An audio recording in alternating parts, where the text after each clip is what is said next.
Xəzər dənizinin Dağıstan sahillərində aşkarlanan ölü su itilərin sayı artaraq 500-ə çatıb. Bu barədə Dağıstanın Təbii Sərvətlər Nazirliyi məlumat yayıb.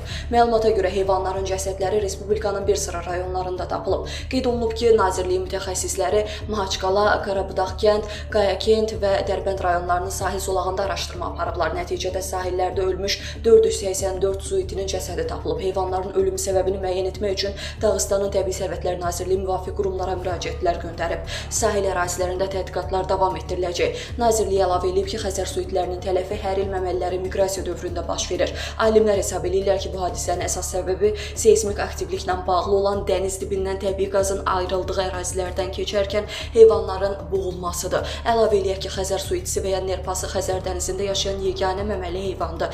2008-ci ildə Beynəlxalq Təbiəti Mühafizə Birliyi onu təhlükə altında olan heyvanlar siyahısına daxil edib. Qeyd edilən ki, noyabrın əvvəlində Xəzərin Qazaxıstan sahillərində 200-ə yaxın Xəzər su itisinin cəsədi aşkar edilib.